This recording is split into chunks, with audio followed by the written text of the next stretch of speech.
Hey, Cameron.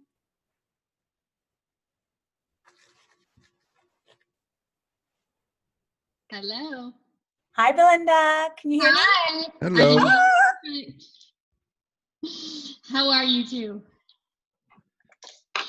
Hey there. Hey. Hi. Nice to Hi. meet you. Nice to meet you. Louise looking good. Always, Nice to- isn't she? Such a rock star she is. Nice to see you. Nice to see you too. This is fun. This is I've been so excited about this one for ages. So I was nervous about asking you, and I've not been nervous about asking anyone. Aww. I You'll never feel with me. I was glad you did. This will be super fun. I'm just excited. I've been promoting it all day. Sorry, just getting my coffee filled up. No, I love it. Thank you. Yeah, and Cameron, it's been a long time since I've been live, so this I is know. exciting. What's going on? How are you? I'm great. Things are just busy and wonderful. But I am reprioritizing. I got to get really focused on saying no to booking over my radio show. You what? I got to get more diligent in saying no to other things that come up that don't allow me to do my live show. Yeah. It's just now it's at a point where, before it was like, oh, hooray, I can pay rent if I say yes to this. Well, you do have to pay rent. So, I mean, you know. But now things are moving and gelling, so now I can do that. So Fantastic. There you go. It's a nice place to be in. Mm-hmm. So, Belinda, just so you know, you will hear Cameron tell us stand by, at which point we will be live on internet radio and live on Facebook. So you'll hear some music, the intro to the show. I will do a quick intro as well and then read your bio, and we will jump on in. Cameron will notify us in the chat. It's not your job to keep track of it, but just in case you're wondering where we're at in the hour, Cameron notifies us when we've got 5 minutes left. And so again, don't have to worry about that. But if you're thinking, where are we at in this? And so then towards the end, obviously that's where I really want you to go. I'll ask you specifically, where can people find out about you? Where's your website, Instagram, those handles. And so throughout the hour, feel free to drop it where it's appropriate, obviously, but I will be specifically asking that at the very end. Perfect. And then I'll thank you. I'll thank my guests, and then we'll be done. Sounds amazing. Do you have any questions? No, I'm good. I've done these before, so I'm just excited to get started. I'm so excited to talk to you. I know you're a pro at this, but I certainly wanted to give you at least the chance to see if you... No, I love it. Internet radio. Thank you. It's out of it. No, not here. What happens is he said no, like, not in my life. Where are you from? Where are you I'm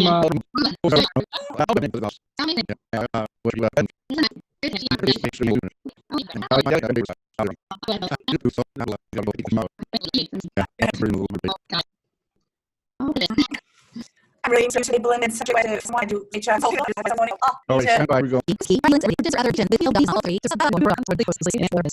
.com. Conscious Radio.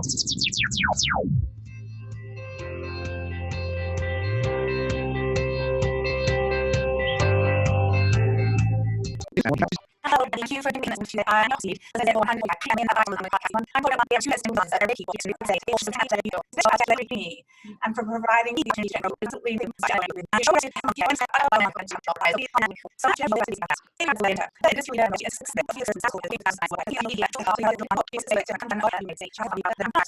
one can attest to the truth behind that.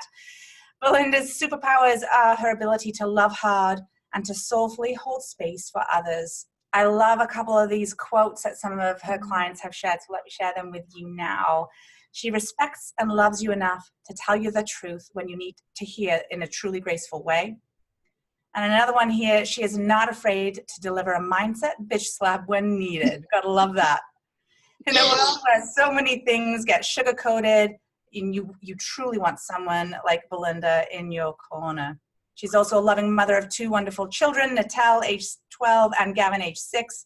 And of course, we can't forget the fabulous husband, Dr. Derek Ginter, who's a chiropractor and acupuncturist extraordinaire. Welcome to the show, Belinda.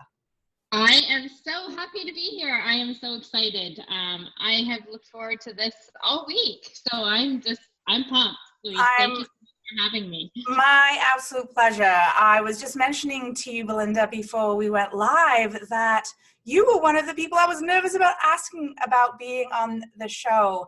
And that is not normally something I feel, and that speaks to the relationship that we have, and how you came into my life, and just what a difference that you made. So this was a really important one for me, and I think I was nervous because the thought was, what if she says no? And so that was I think the little gremlin in my mind at that time. So why don't we? I love recalling how. Yes.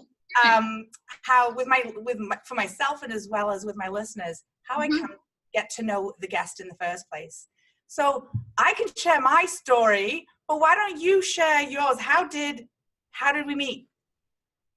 We met. You actually became a client of mine when I was contracting with a big client who had multiple clients underneath them. Yeah. And I came in to provide coaching when the business, really kind of blossomed. So overnight, I got handed a massive amount of clients that continued to grow, and I continued to love on. And you were one of my gifts that I got, as part of a contract. And it was such a blessing to be, just a small part of your journey. One of the biggest things is I do not like when coaches or mentors take credit for anybody else's success. I don't believe in that.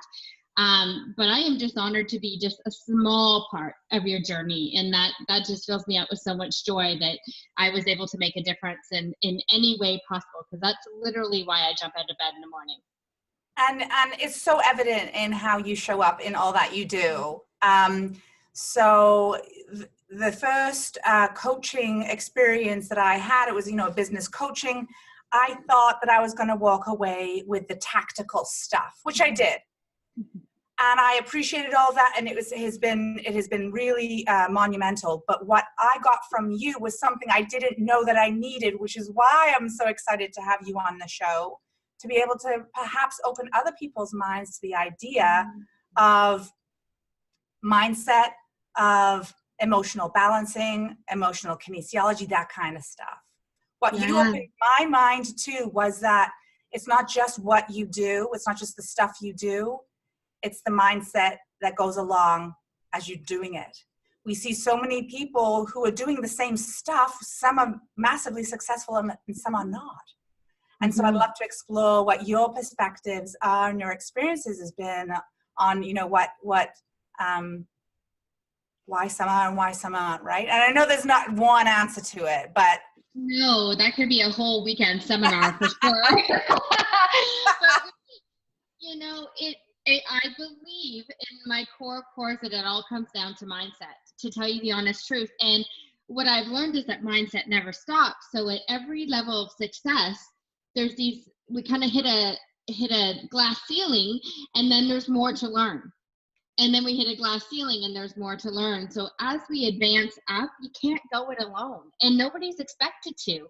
And I think the way I learned that is I love reading biographies of people. So I have read so many biographies. I'm a little bit of a junkie with that.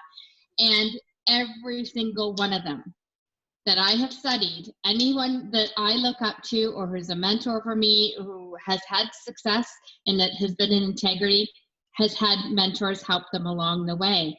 So I really learned fast that you're not meant to do this alone, and I don't do it alone. I always have coaches and mentors guiding me. So I really learned that there had to be a place, especially where success was concerned.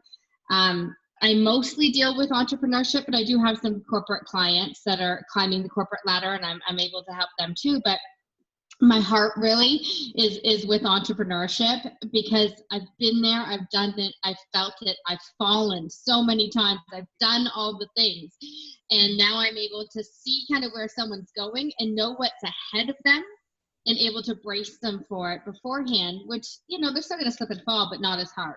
Yeah, or at least sometimes you can just have awareness of what you might be, what stumbling blocks you might be coming upon. So when it happens, it's like, oh, there it is.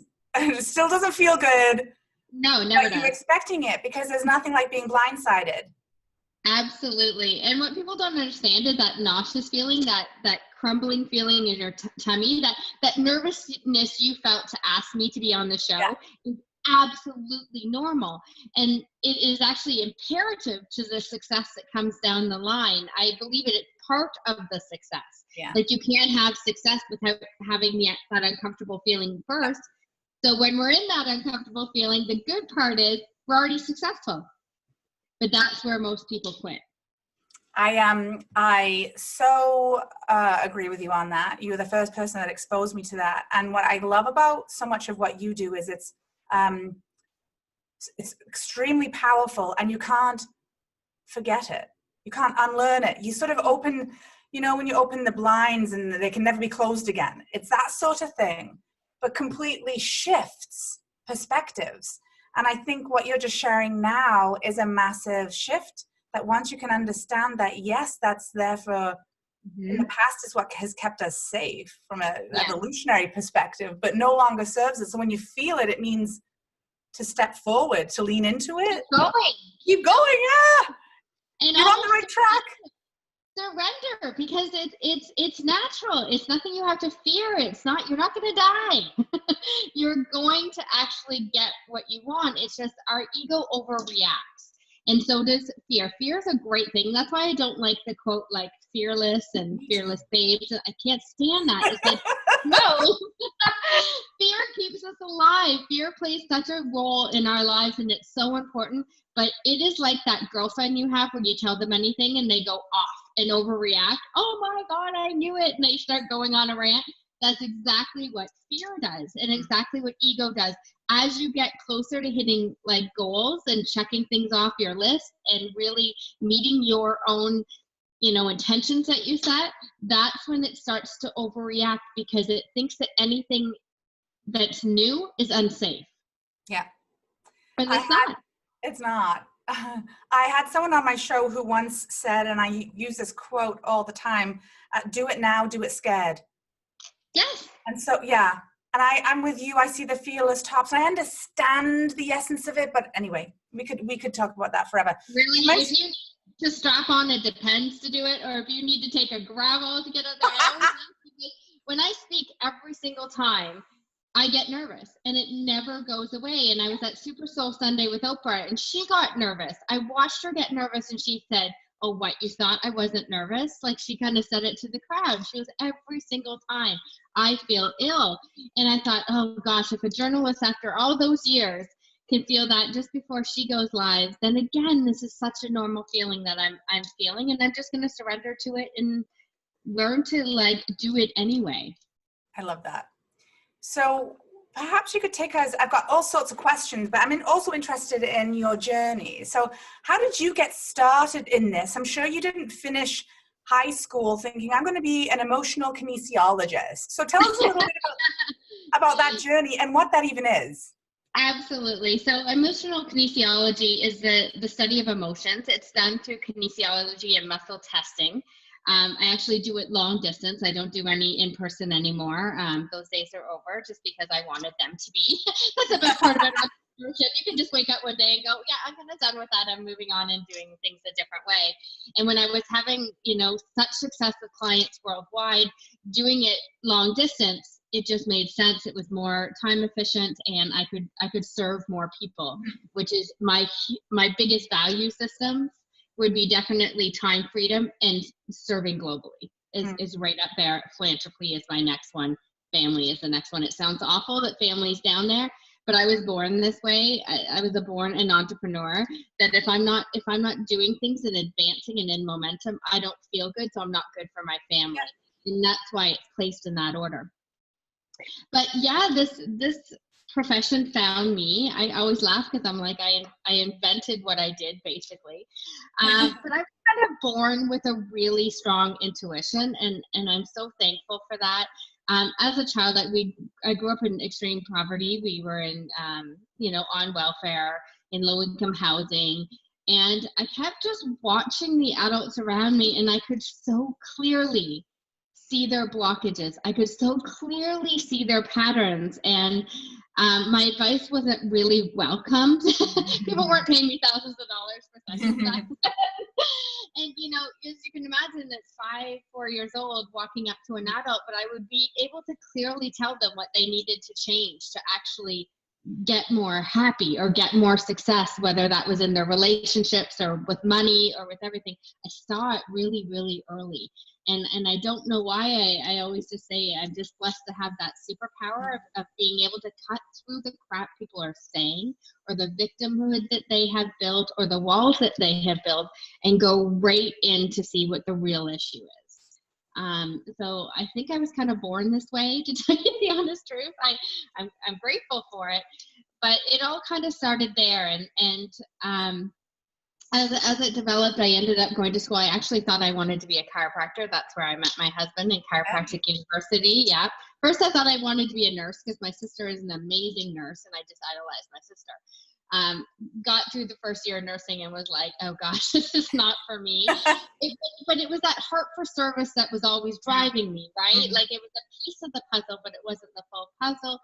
Same thing. I went to Chiropractic University, got there, ended up friending the president of the school, ended up getting the vice president of the school elected with the World Chiropractic Association. I started working for the school because their numbers were down and I could get their phones ringing again. So my business sense was pumping out like crazy. And I was helping them with mindset, and I was helping them with growing their businesses. But like, it didn't make sense for me to continue going to school to be a chiropractor because I was so clearly more of a chiropractic consultant, or what I had already been doing going there. But when I was there, I had taken my undergrad. It was at Life Chiropractic University in Georgia. And I had this amazing professor, and I just signed up for this. I love everything psychology. So I would sign up for every psychology course there is in university and colleges. And I had this sports psychology course with an amazing teacher, amazing professor. And he came up to me one day, and I swear it's the voice of source, the voice of God, whatever you want to say. And he just said, you guys are all picking your end of term projects, and I want you to do it on this form of kinesiology that psychologists use. And it really gets to the inner power. And he just planted the seed. So wow. I, did all my studies on it. I presented, and people are like, wow, that's amazing. And then, like we always do, I just forgot about it, moved on with life, didn't I? Went back to managing huge chiropractic clinics onto medical clinics. And my specialty back then was, again, mindset, business growth. I would go in and grow a business to about 22 doctors, multiple staff, and make these super clinics really easily and effortlessly. And then I would get completely bored. What I've learned about myself is I'm the visionary and I'm the implementer in the beginning. I have no interest in it once it's built. Yeah, not a sustainer. Not a sustainer. Yeah. Oh, God, no, it's painful for me. Absolutely painful. Want to see the joy sucked out of me? Stick me in and make me stay there for 5 years. I will go squirrely. Yeah. But again, I met this wonderful lady named Dr. Rose Backman. She is an emotional kinesiology. She invented a technique called Backman Emotional Technique. I got certified through her. Then again, didn't do anything with it for 10 years. I don't know what it is about that. I think I had the belief system that I had to make my husband successful first. Okay. And then I had to have children. And then it was my turn. I was okay. It's so bizarre, right? How we set up these things in our head, and they're mostly subconscious, but definitely had that. So, I did the training, didn't do much with it, went on with life, had a few clients, got some great success with them. One of my clients was having trouble getting pregnant. We worked on all the emotional stuff that was sitting there, and she ended up getting pregnant, and it's just such a beautiful story, and has gone on to have multiple children now. But even that wasn't big enough for me to take it seriously and see myself in that role. So literally one day, Louise, I had been in my corporate job. I'd just gone back after maternity leave. I think I was there a year, and I literally woke up and I went, I need to go back to doing emotional work. It's my true calling. I don't even know how this is going to look. And I remember telling my husband, and he like had this look on his face, like all the blood drained from his face. And he was like, oh my gosh, like he's an entrepreneur. He has no guaranteed income. Here I am saying I'm leaving my corporate job that gives us like benefits and security for the family. And I'm going to be an entrepreneur. So none of us will have guaranteed income. Yeah. Great idea. Awesome. But he supported me, and he said, you know, he uses the expression that he white knuckled it in the beginning because he didn't know how this was going to go. But he also knew that if he didn't support me, I was going to do it anyway, and it probably wouldn't have reached all that. When I get something in my head, I truly become unstoppable. I cannot switch it off. It's just my drive. So called up, you know, Dr. Rose Backman, who I took the original training with. And of course, she hasn't run the course in 10 years, but she would be running it in 3 weeks, just enough time to get a good airline ticket and go. Went down, took a refresher. It came back to me within 10 minutes of being there. And then the rest is history. I worked smart. I worked my corporate job and did my clients on my lunch hour. I was blessed that I had an office. I could shut the door. And then I did clients at night, one at 8 and one at 9 and one at 10. So when I maxed out my day doing a client at lunch and my clients at night, I opened up Saturday mornings, then Saturday afternoons, then Sundays, then I left corporate. Wow. I had a sustainable thing, and I've never really looked back. I just kept going and kept on with this journey and kept learning more and doing research on my clients has been the biggest thing, is really seeing the patterns that people have and then really speaking to that and helping way more people when I speak. I just love how openly you shared all that, and thank you for that, because I just think it's we're all living this same life in terms of we all are born and we turn 1 and we turn 2 and we turn 3. We go to public school and high school, and we may or may not go to college, university. So that's the same, and yet no one experience is ever the same at all. And I think I love how, you know, it's easy to connect the dots looking back. And when we look at your, you know, you talked about your love for service, your mindset, your natural intuition that was very evident from those early years, your business experience and growth, and then life experience. And that all just got eventually, you know, it's just got blended together to create what it is you do now. And I think that, you know, I go back to when I was in my early 20s thinking, okay, I have to figure out what I'm going to do. Sometimes it actually just takes time and experience to find these gems, to find what you love, to find what you hate. And then you can create this, it comes together. You can sew this beautiful tapestry together.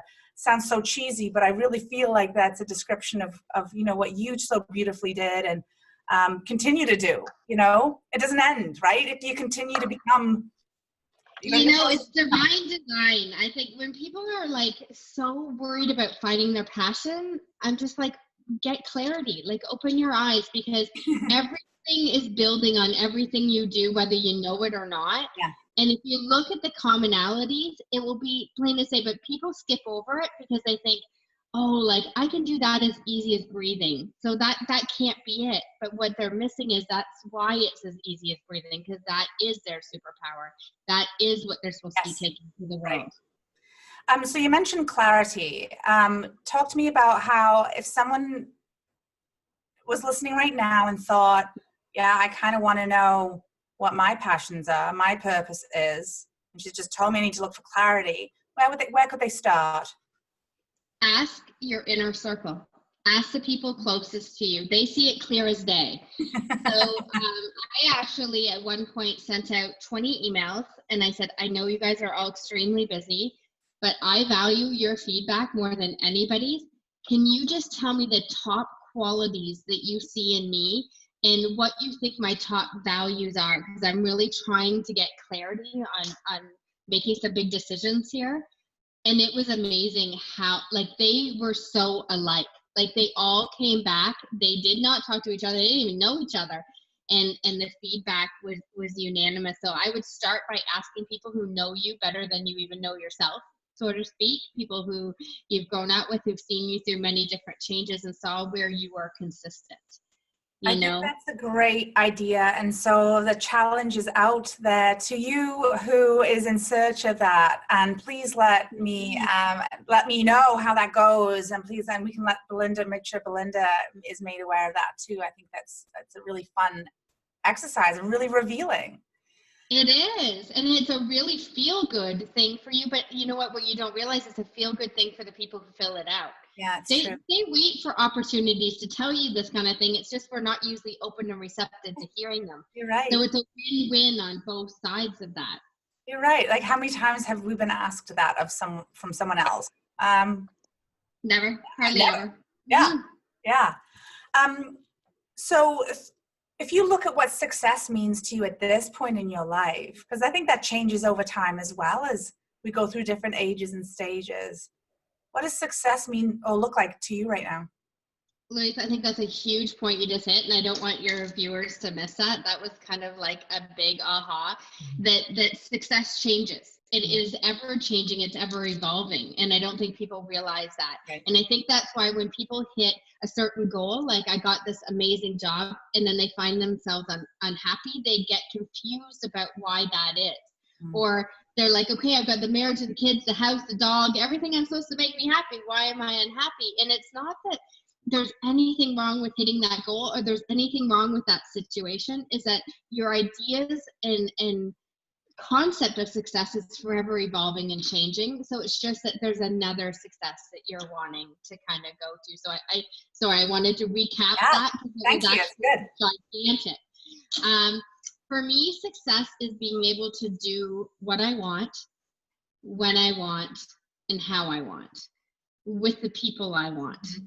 It really is. It's time freedom is everything to me. So the time that I want to spend with my loved ones, my husband, my kids, my family, even my animals are so sacred and so important to me that I will never do anything to jeopardize that. So when I'm in a position where I can say, this is what I want to do today, this is how I'm going to do it, and that I don't have to change who I am to do it, that is success to me.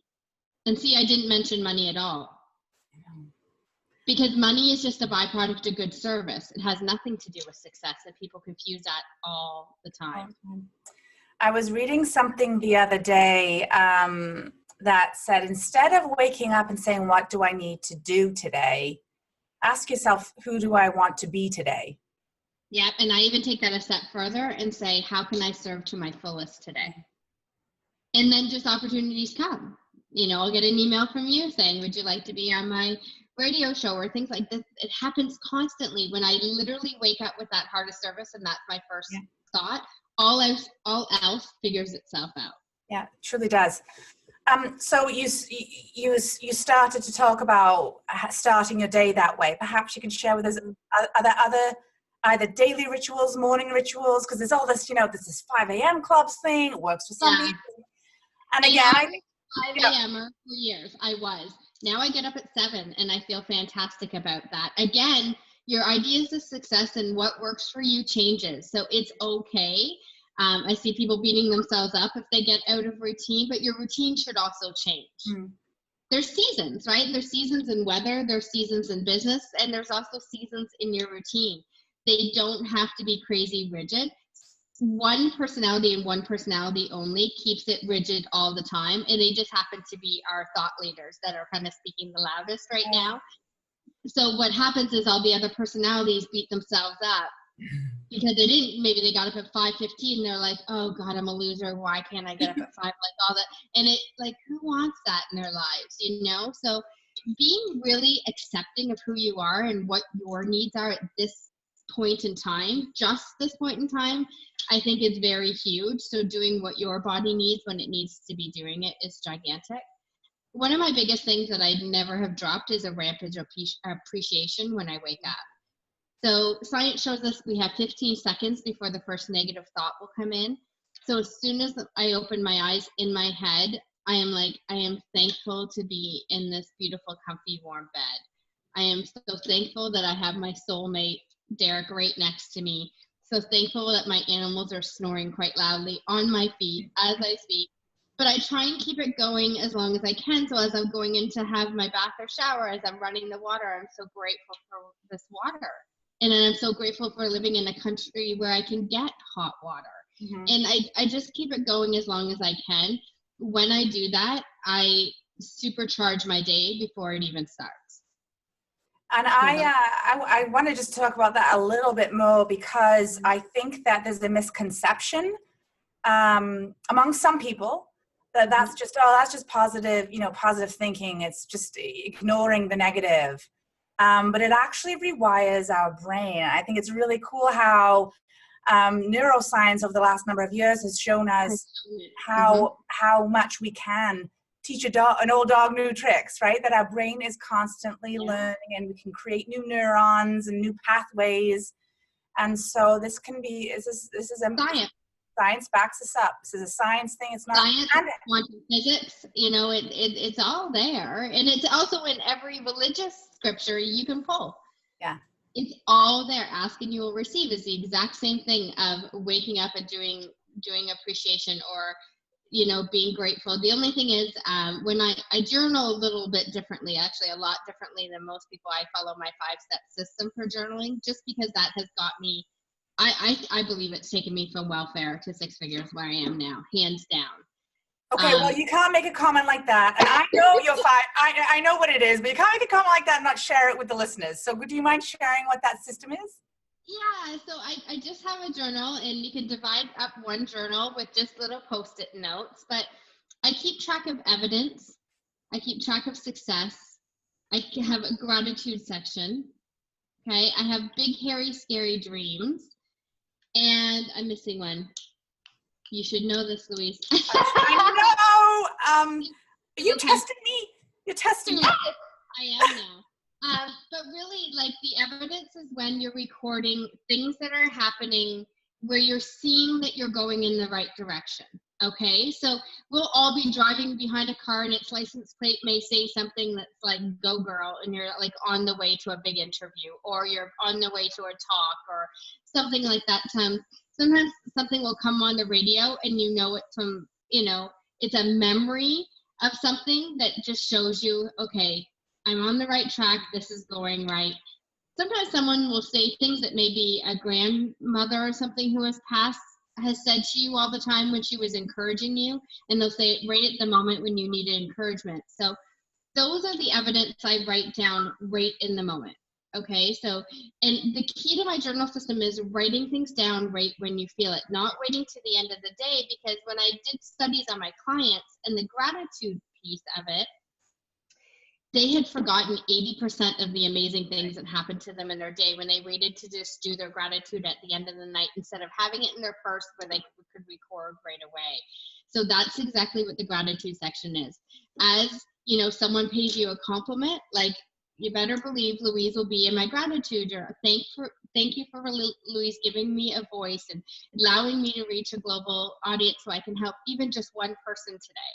Will be in there. The success part is, successes you have. So maybe it's one of those days where you do not feel like going out. Okay. Yeah. And your girlfriends call you up and they say, hey, we're all going to dinner and a movie. We'd love for you to come. And when you speak your truth and say, ladies, not tonight. And they say, okay, no problem. We'll catch it later. I'll let you know next time we come. And so that would go in my success journal, of really like speaking my truth and having a favorable outcome. Okay. Then there's big, hairy, scary dreams, and it's my favorite one. Oh, I know which one I forgot now, which is the money magnet log, which is probably the most important. But big, hairy, scary dreams is that nobody I know is dreaming big enough right now. And big, hairy, scary dreams are dreams that cannot be measured. Like if you want to be a millionaire, that's calculatable. Like you literally can sell a product a certain amount of times at a certain value point to become a millionaire. Like that's figure outable. Big, hairy, scary dreams are not figure outable, And so, one of mine, everybody like teases me about this one that I know I'm going to be at a VIP, lounge with Bruno Mars someday. And I don't go into nightclubs, so I don't even know how this is going to happen. He's going to be out somewhere, and he's going to see me and go, hey, do you want to go to the VIP lounge, do some dancing? And I'm going to be like, yeah. And then his little posse is going to gather around me. We're going to go in and dance the night away. It's just going to happen. So much so that my clients, when I'm speaking around the world, will actually follow his tour and be like, okay, you missed him by this much here. He's going to be here. It's just so fun. I love it. But really dreaming bigger is something that is a global epidemic because people are dreaming way, way too small. Way too small. So I write down those big, hairy, scary dreams, and I try and get more and more creative and more outrageous with them as I go. So it brings those creative juices flowing, and it gets you into a feeling like you are unstoppable and that everything you can create in your life, which is true. Then there's the money magnet log, and this is so, so important. What you do is you get up first thing in the morning, you switch on your online banking, and you write the amount of money that's available to you. What this does is you're not looking at debt. In fact, I don't even let my clients say the word. You're looking at how much is available to you. So you would write down the number you see that's available right now. Yes, I know you've written checks, and checks are going to come out of that. I don't care. You're writing down the number that's available to you right now. If you needed to withdraw it, it is there. What's left on lines of credit? What's left on credit cards? And what this does is you start focusing on what you have instead of what you don't have. And it brings you back to a time where $20 was a big deal.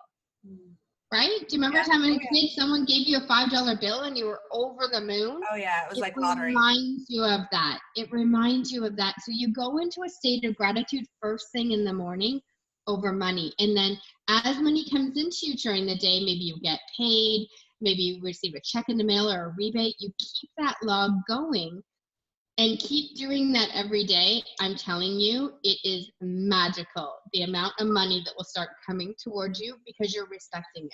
Because the biggest thing I've learned with money mindset is if you respect money, money will respect you. So by logging what you have and respecting it down to the very cent, you just simply create more of it. But the whole key to the journal system is writing it right in the moment, not waiting. I have to say I've kept some of those journals, and so thank you for reminding me to get started on some of those again.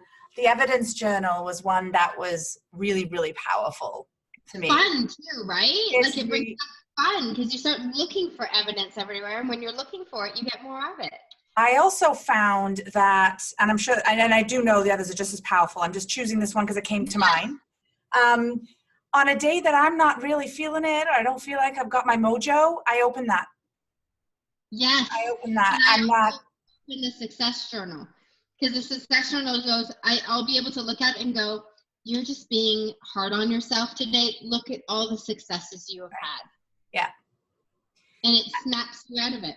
It really does. And I think in the day-to-day, while we're busy chasing our dreams and our goals and achieving stuff, and then keeping the house going and kids happy and, all the other wonderful things that life has to offer, it's really easy just to keep going through the days and not reflect back on the success that we've achieved. So I love... And we forget them. We forget them. And then we feel like we haven't accomplished anything in our day when we probably a good 90 things we successfully did that day. And we will sit there and think of nothing at the end of the day just because we're tired. And when our enthusiasm goes, so does our momentum. And then the brain starts to shut down and starts to forget really important stuff. But if you write it right in the moment, you supersize it every time. And something I found as well, I did get some journals. I'm just sharing this tip with you for those listeners who might be keen on getting their journals. You can certainly, and you shared this, Belinda, at the time, you can certainly go to the dollar store actually has some pretty cute journals. So this does not have to be an expensive thing. It's not a money thing. It's not a money thing. If, however, you care to spend more, there are all sorts of places you can go to get ones. I did find that the look and feel of journals mattered to me. I didn't know that it would, but it does. Yeah. They do. It's a very personality-driven thing. But even for the listeners, because I do always get a certain percent of personalities that can't do pen to paper. So they're already starting to tune us out because they're like, girls, I love to. I've tried to journal for years. I can't write things down. For you guys, it's okay. Grab your phone and voice record. Every time there's an evidence, every time there's a success, it's going to do the same thing. So you guys aren't left out. Just you'll have to use a different form to get the same result. So don't worry if that's you. Love it. So recognizing that you're still in this beautiful process of blossoming and unfolding, as we all are, so far in your life, what accomplishment are you most proud of? I think it's my charity work. Okay, you had just a really kick-ass weekend. So tell us a little bit about this charity work. Yeah, well, I do a ton of it. It's really at the core of it's why I do everything else. It funds it, really. My biggest dream is to be a big donor to anything I would like to give to. Yes, this weekend I just did a fundraiser for Cuddles for Cancer. It was started by a 9-year-old girl who saw her aunt getting very cold during chemo sessions, and she made her a blanket. And by taking it to the hospital, everybody wanted one because they were just so they reminded them of home. And I think it goes back to where we carried blankets as a baby. Right. There's some sort of comfort that humans find in blankets. And so she is in grade 10 now, complete rock star, has won the Princess Diana Award, and has done all this great work. So when I see another woman, especially for me, achieving, I get behind them and just start fanning them from behind, like just being that wind to keep them going. Yeah. So I've been lucky enough to sponsor a number of things for them. She opened up a storefront where people could drop in and make the blankets. So I bought like a bar fridge for the volunteers. Another donator was able to keep it stocked all the time. I bought the signage for out front. So I try and help out where I can. For that, I'm a big person who loves to support stopping human trafficking. I'm disgusted that Canada and the US are the biggest consumers of trafficking, and trafficking especially children. So I have donated heavily to OUR, which is Operation Underground Railroad, and they're a big piece of my heart because they're actually making a difference. They're putting these monsters behind bars, but not only that, they have an amazing after program for these children and women that have been trafficked, and men, and to get them back to society in a place where they can trust again, they can love again, and they can be who they originally meant to be before everything got interrupted. Right. And then the other thing I'm proud of is I have a scholarship at my local high school where one female student a year in grade 12 who has shown basically an entrepreneur spirit and a spirit and a love for business will receive my bursary of $3,000, which they can use to starting their own business, or they can put it towards, going towards a business degree in college or university, whatever they choose. But just giving back to my hometown, a way of just giving women in business a little more kick. We just lagged behind for so many years that people are like, God, you leave men out. And I'm like, but this is really where my passion lies, and I can't change who I am. I don't know. And it's just such a great thing. So my biggest accomplishment is my charity work. And now my daughter's followed in my footsteps. She's actually on the youth council for Cuddles for Cancer, and will be going to the UK with the rest of the team, representing the charity, meeting with the Princess Diana team, and handing out blankets in both London and Scotland. So that just makes me so proud, because they will lead by your example if you're leading with a giving heart, And then the next is definitely my family. Yeah. They were amazing. And what a beautiful impact to have had on them through the service that you do. And I love, and I do feel like we see a lot of women-based, female-owned businesses creating business, like they have a service-based business with a greater purpose. Yes. I feel like we're seeing more and more of that, which is quite And I hope we see even more. I hope we see even more. I would love for every business, whether it's male or female owned, to have a social impact as well, delivering a service or a product, for sure. And we are seeing that even in the corporate level, right? With corporate social responsibility being more of a thing. Yes.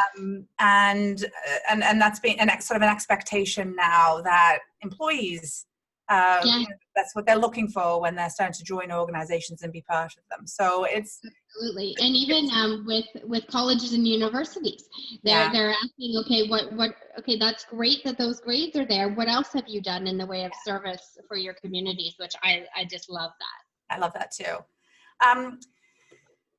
Shifting gears somewhat. Mm-hmm. You've mentioned that entrepreneurs, I know you support corporate as well, but entrepreneurs kind of have a special place in your heart. What would your favorite success tip be for an entrepreneur or someone who's teetering on that line of becoming an entrepreneur? Have a high risk tolerance. It's the one key I see that makes one succeed over the other. Okay, tell us more about that. It's just knowing that you fail, succeed. Right. It's really going into it knowing that you'll fail a ton and that's okay. And the success at the end will make up for all those failures along the way. Right. But they exist. So walking in with that full realization that you're going to make a lot of mistakes, you'll throw some money down the toilet, you'll hire the wrong person, you'll hire the wrong coach sometimes, you'll hire the wrong person under you, you'll have instances with clients that aren't favorable, you'll get a bad review, you'll have a hater. These things happen. But when you realize that it's totally okay, it's totally done by numbers, the more exposure you get, the more these things happen, you calm down and you just realize that you need to serve anyway, and all that other stuff is just noise that's trying to mess with you. But really, and then the other thing is that clarity is the key to success. The more you are clear about how you want to serve, and then that you do market research to make sure the world wants that, you will be successful. But some people are really clear about what they want to serve and they forget the market research, and then they wonder why they flop, and they get really discouraged because they did have a big heart and their idea is great, but you have to make sure there's a demand for it as well. Yeah, there's this Venn diagram that I really like, that it's got these 3 circles, and the intersection point is this sort of the sweet spot, and the 3 Venn diagrams are what you love to do, what you're really good at, and then what the market needs. Yes. And this can even be for a charity. This doesn't even have to be for business. There's many charities that start in society says, don't really want to support that. That's not a big enough need for us. That's right. So really knowing that you have to, if you want to be successful in business or in anything you're doing, you have to really check and make sure there's a need and it's not just yours. Yeah, I like that. You've mentioned a couple of times, that you've had mentors and coaches along the way. What advice would you... Sorry? I will never be without one. I echo that, and I've said the same thing numerous times. It's truly life-changing.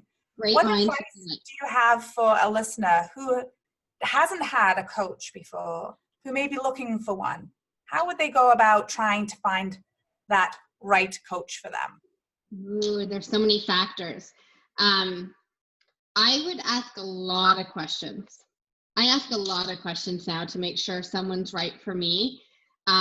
It's always good to get them on some sort of discovery call where you can ask them questions, feel them out, see what they are. Look into referral, not just testimonials on websites. Ask if there's someone you can speak to that they're currently serving that is really happy with their services, as well as someone who they've helped in the past that is still happy with their services. A lot of people forget that. I know with my coaching, I just made a huge shift because I saw the industry going in one direction and it wasn't for me. So I went over to another direction. So my needs had changed too. And I wanted to be the type of mentor that is very high touch, which is against everything you hear out there right now. Everyone's like, you know, keep them at a distance, don't return emails until like 24 hours, all this. And I am the complete opposite with my clients. They have Voxer access to me 24/7. There's no time that they don't have access to me. And they do their sessions on demand when they need it, right in the moment. So, but that was a need I was finding I needed with my coaching and with my mentor. So it's going to change, and just know it's normal to outgrow your coach. There'll be a certain point where you outgrow your coach, and that is so normal. Again, that's what I learned from reading massive biographies, that you'll learn something from someone, then you'll go on to learn a different aspect from someone else and a different aspect, and mix it up, do male and female.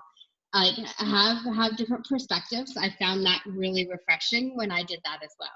Awesome. I think those are great tips. Who do you get inspiration from these days? What book are you reading? Are you reading a biography right now? Or? I am loving Chillapreneur by Denise Duffield. Right there. I can't see her last name, but I've not heard that one.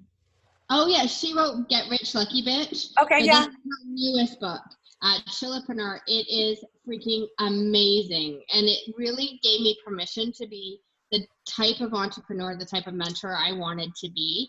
So I am all over her stuff. Anyone who does, like, even signs up for my coaching, it's a mandatory read for them. I pay for it, I send it to them, and then we work on it, because it is so important that they come in with that mindset. And have that grounding. The Power of the Subconscious Mind is my favorite book of all time.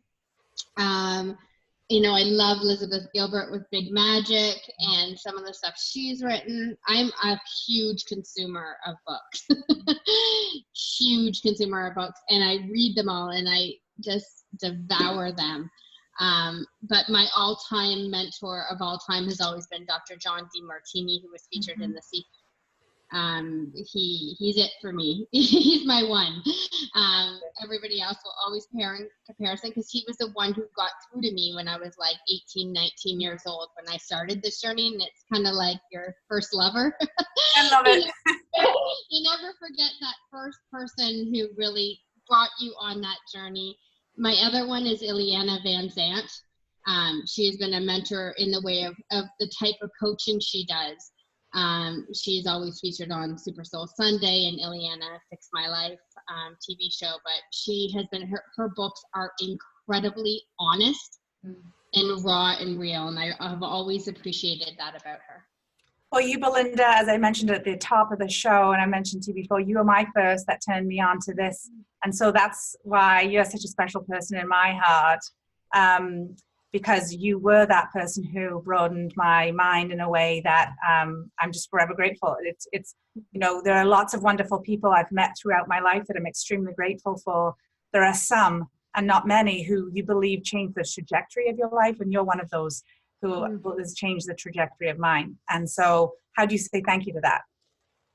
Well, I just want you to know I received that, and then send it back, because I am so proud of all you've accomplished. And then now that you've taken that to a global audience, and look at all the people you're inspiring through, you know, having the guts to be seen and being on this radio show and creating this and interviewing powerful people, you know, it's a real amazing thing you've gone and done. And if I was any part of that, I am just so grateful for being part of that journey.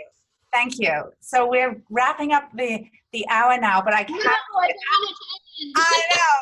I have to ask two things. One is, do you have any closing words? And the second is, how can people reach you? Okay. Closing words: be 100% authentically and unapologetically you, 24/7, 365 days of the year. Okay, just do you. You are enough, and you're worthy of everything you want, guys. So just make me that promise, and my job is done here today. To find me, you can find me on Instagram at #unstoppable, or at Unstoppable Belinda. You can find me on my website at my name, www.belindaginter.com. I'm all over Facebook. Search my name and join me. I do most of my work on Facebook on my personal page, so come be my friend. I don't make you sit on a business page. I'm just me all the time, so I don't play in different fields. So yeah, come join me on Facebook, Instagram, and I'm blogging now. That's a new thing, so check that out on my website. And yeah. Well, thank you so much, Belinda. Thank you just doesn't do it justice, but thank you for everything you've done for me, with me, and thank you for everything that you've shared with myself and my guests on this hour today. Thank you. My pleasure. And of course, as always, a huge shout out and thank you to all of you, my loyal listeners and followers. And remind you that information about the show and my guest today, Belinda Ginter, can be found at louisehreed.com. Also, a huge shout out and lots of love to my producer, Cameron Steele at Contact Talk Radio Network, who without him, this would not be possible. And finally, I am here to highlight and showcase people who are taking brave, bold action, whose actions have a positive impact in our world. With that said, I'd like to encourage you all to be brave, be bold, and be happy. And in the words of Belinda, to just do you. Until next Tuesday at 11 a.m. Eastern Standard Time, I'm Louise H. Reed, wishing you all an amazing day. Goodbye, friends. Ever heard of the Celtic curse? I've heard of the luck of the Irish. Yeah.